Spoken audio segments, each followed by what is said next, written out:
Introduction to various types of operating systems, operating system concepts, OS services, system calls, and types of system calls.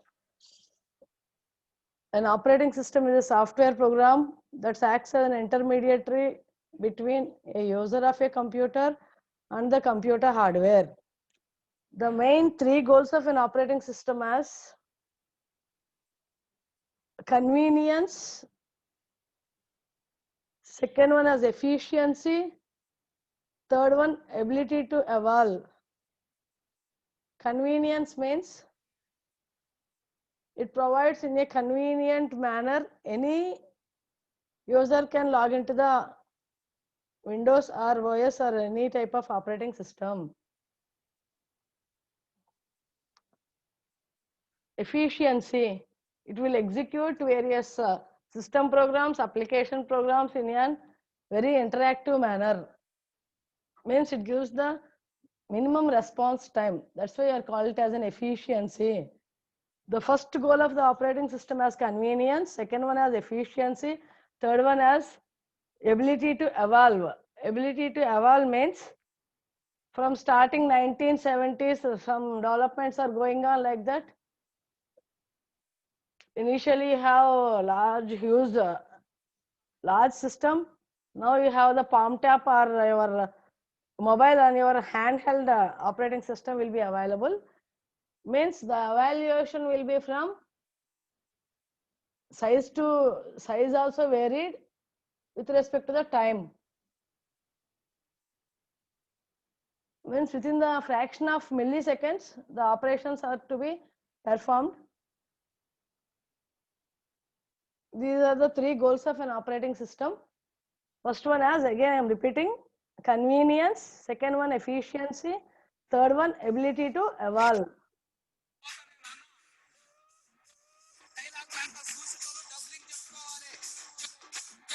Hello?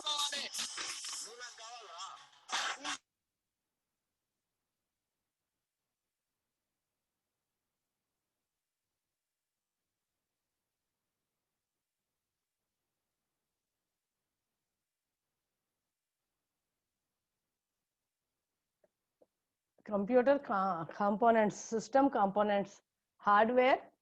It provides basic computing resources, CPU, memory, I/O devices. All the peripherals surrounded by the computer called as an hardware. Operating system. Operating system, which is a software program which acts as an interface between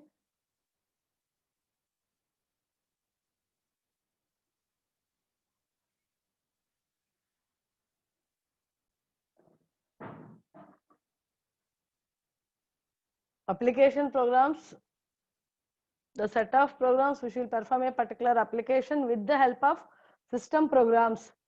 The system programs are compilers, database systems, video games, or your business programs. If you want to develop any type of application program, you have to use your system program. Your operating system is also one of the system program to execute your application programs. Users means all the people are all the users connecting to your machine. Means people, all the machines or other computers.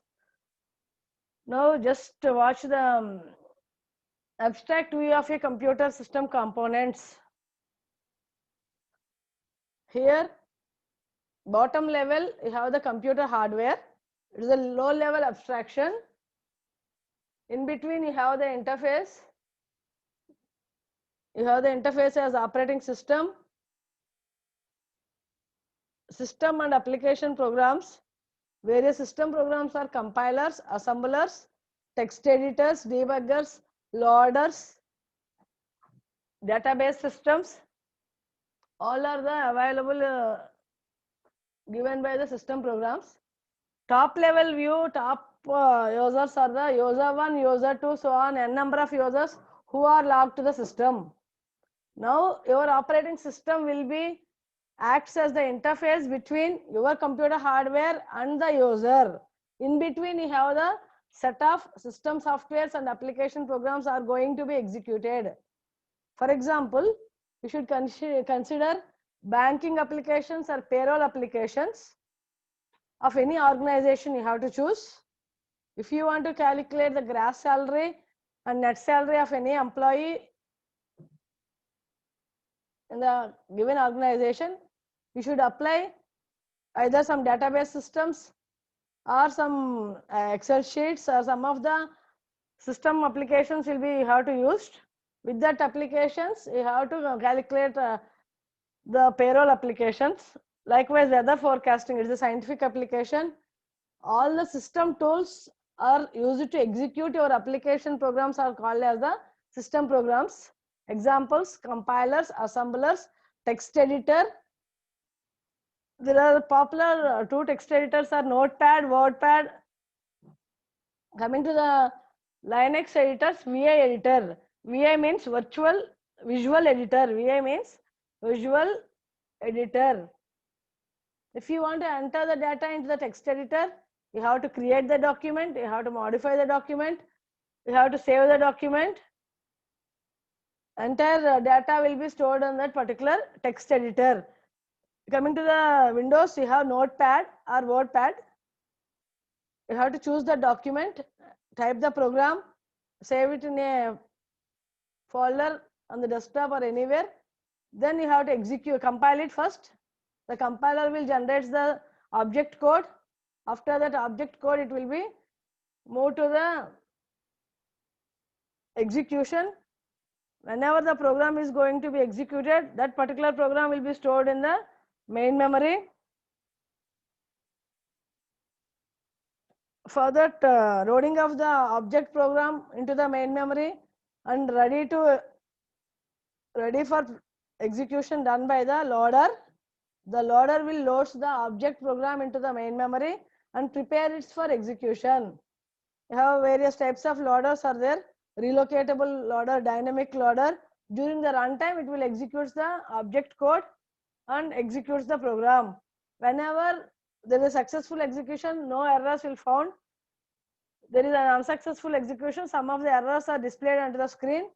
Then debugger will identify the errors and then correcting the errors. Error means a mistake, either a runtime error or a compile time error. You are called as a bug. All the compile time errors are called as a bugs. Coming to the runtime errors, you have to call it as exceptions. Divide by zero, array out of bounds exception. All the exceptions are handled by the exception handlers. Debugger will helpful to identify the errors and correcting the errors. Then final error-free code will be displayed by the debugger.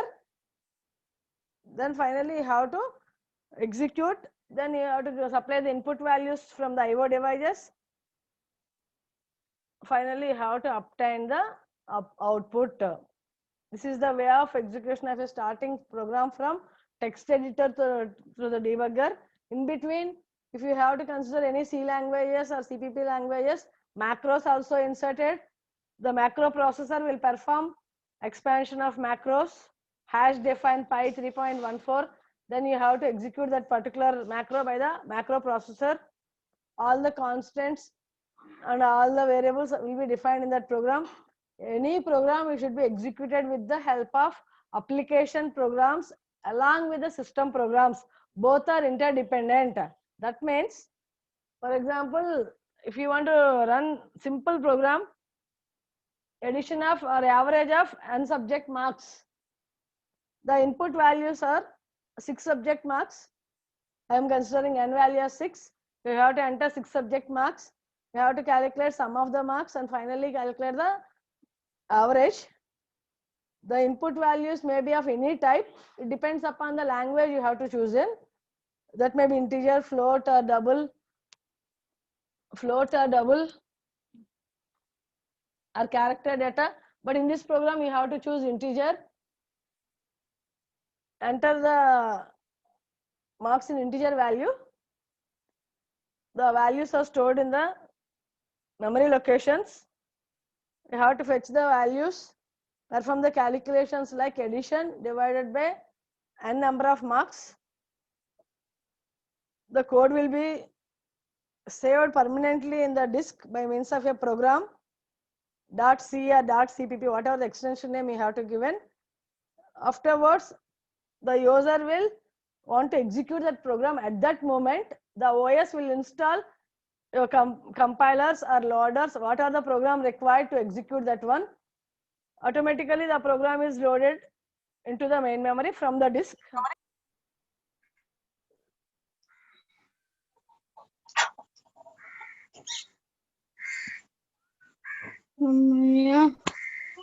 Loaded into the disk.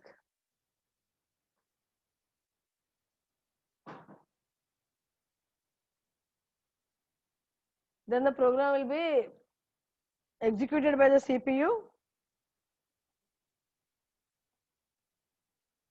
The program will be executed by the CPU and final output will be displayed to the screen. Now you have the clear idea about system programs and application programs. So far, system programs means the programs which are helpful to execute a particular application program. Examples are compilers, assemblers, loaders, text editors, debuggers, linkers, macro processors, all database systems, all are the system programs. Application programs are the programs which are used to execute a particular application. Your database management system is an application program, because if you want to execute any database application like employee database or some bank database or university database, you have to create the database with the help of system tools only it is possible. Then the OS will be acts as the interface between your computer hardware and the application and system programs. Along with the user will have the topmost priority. The user wants to execute any particular application, then only the OS will interact easily and provide a convenient and efficient manner to execute that particular program. Clear? Next, let us discuss about types of operating systems. Today's class, there are most widely used types of operating systems are simple batch system, or you are called as mono-programming or uni-programming in some other terminology. Second one as multi-programming system. Third one, multi-processor system. Fourth one, desktop system, distributed operating system, real-time operating system, network operating system, mobile operating system, or handheld systems. Those are the most popular types of operating systems from 1950s, 60s to now 2020. Among these, the OS is evaluated, means the OS is growing up by step evaluation process. Coming to the first one, simple batch system or mono-programming system.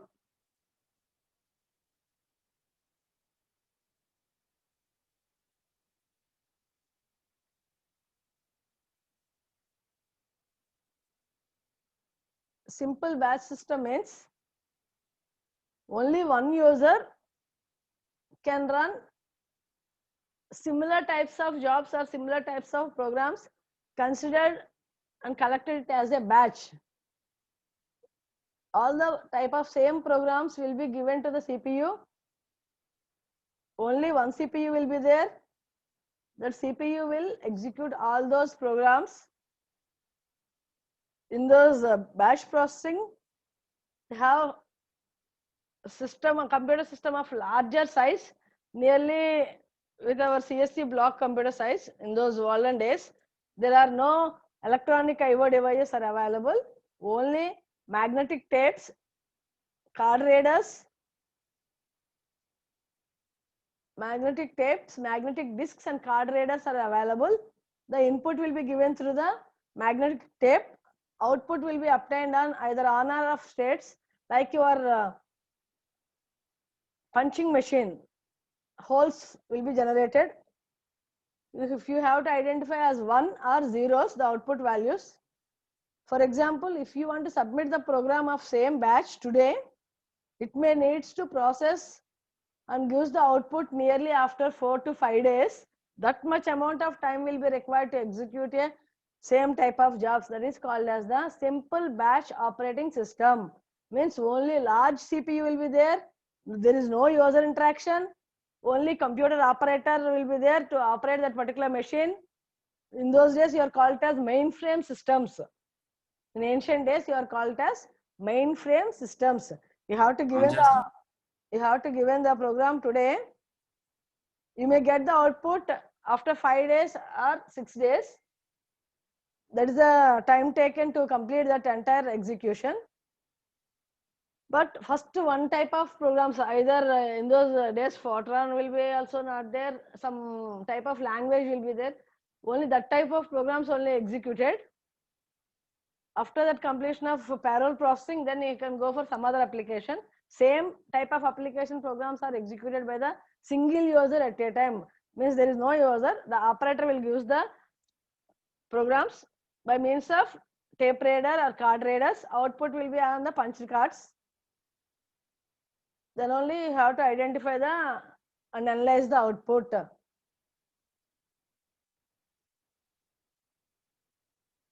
In this type, there is no direct interaction between the user and the computer. The user had submit a job written on either card or tape to a computer operator. The operator places a batch of several jobs. Several jobs means similar jobs to an input device. Those jobs are attached to the type of the language and requirements. Then a resident monitor, one program will be there to execute that same type of program. You are called as a resident monitor.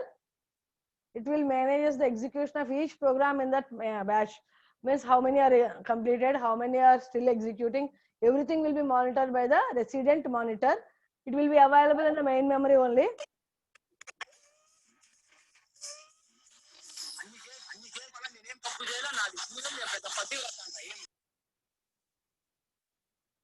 Now, all the students, mute yourself.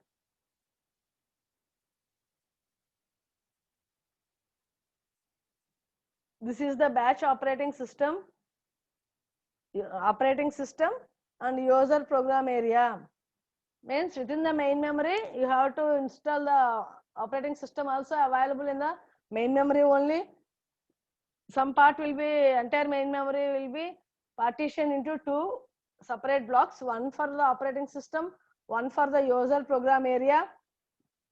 This is the batch operating system. You are called as monoprogramming or uniprogramming in some other terminology, because only one program can share at a time to execute that particular program. One user only submit the programs of same type. Advantages: no interaction between user and computer. In those days, there is no interaction is required. No mechanism to prioritize the process. Who will enter the first, that job will be executed first. There are no priorities. That is the advantage. Coming to the second category, multi-programming system. Multi-programming means whenever your main memory will be divided into some part for the operating system and remaining parts for the various jobs, program 1, program 2, program 3, 4, 5, like that. Means n number of jobs can be executed. More than one program can be executed by the single CPU. That is called as multi-programming. As I told earlier, just I am again revising the same definition. Multi-programming means executing more than one program at a time by the single CPU. Your entire memory can be occupied by the several jobs or several programs.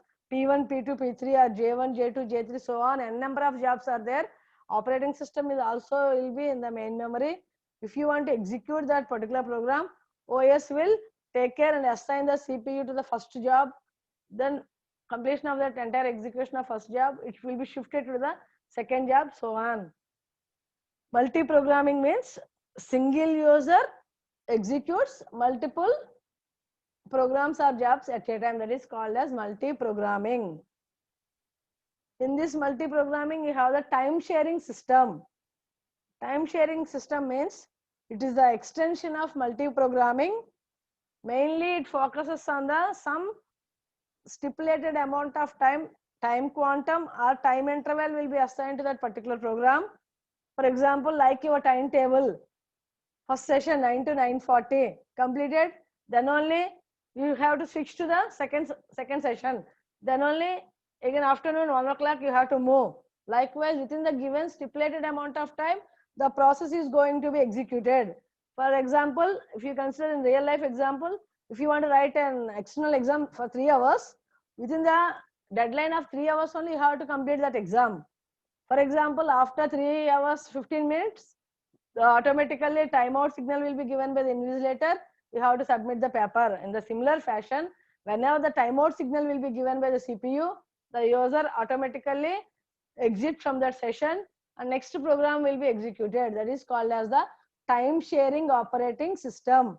The most best suitable example for time sharing system as Unix and Linux operating systems are the time sharing operating systems. Multi-programming, along with you have the special feature as time sharing operating system, mainly used in real-time applications. You have to use time sharing operating systems. Within the given stipulated amount of time, the program must be executed. Whenever the timeout signal, the timer will use the signal, automatically the process will be switched to the CPU will be switched to the other process. Your program execution may be completed, or without completion also it will be exited. That is called as the time sharing system.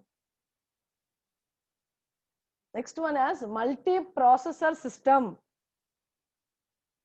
Multi-processor system means so far you have to choose only first category one program, second category multi-programming n programs by single CPU, first one also single CPU. Coming to the third category multi-processor system, as the name specified itself, multiple processors or multiple CPUs can share the common physical memory. Means more number of CPUs are attached, more number of users will be added to that CPUs. Multiple users will be accommodated to the multiple processors. CPU 1, CPU 2, so on, CPU n will be there. Users U1, U2, UN, a number of users will be there to execute. It is widely used in scientific applications like weather forecasting or earthquake analysis, satellite reports. Everything will be done by the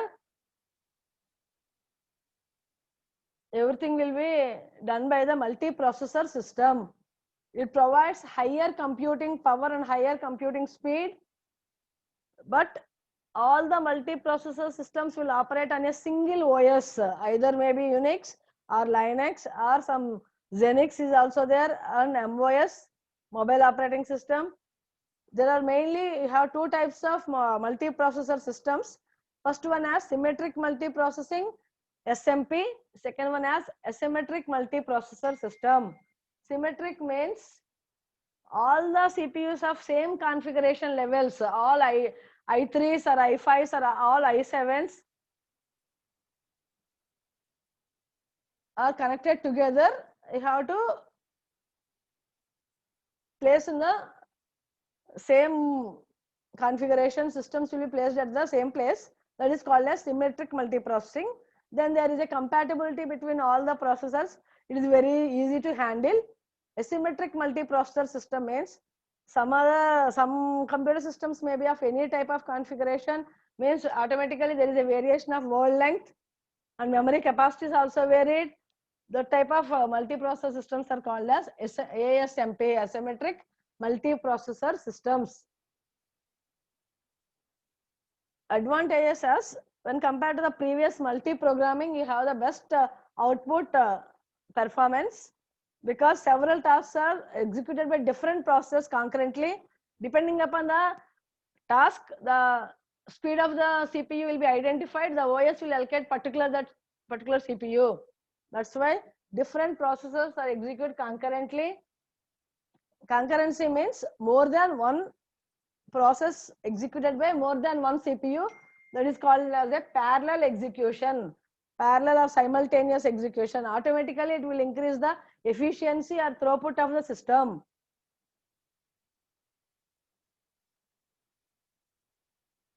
Okay, with this, I want to conclude today's session. Just what is an operating system I covered, and what are the various types of operating systems you have.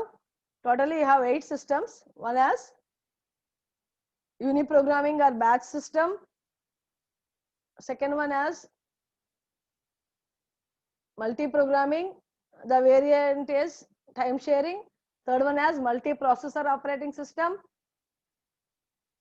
Fourth one as distributed system, network operating system, desktop operating system, real-time operating system, mobile operating system, or handheld operating system. These are the various types of operating systems available. Do you have any doubts so far?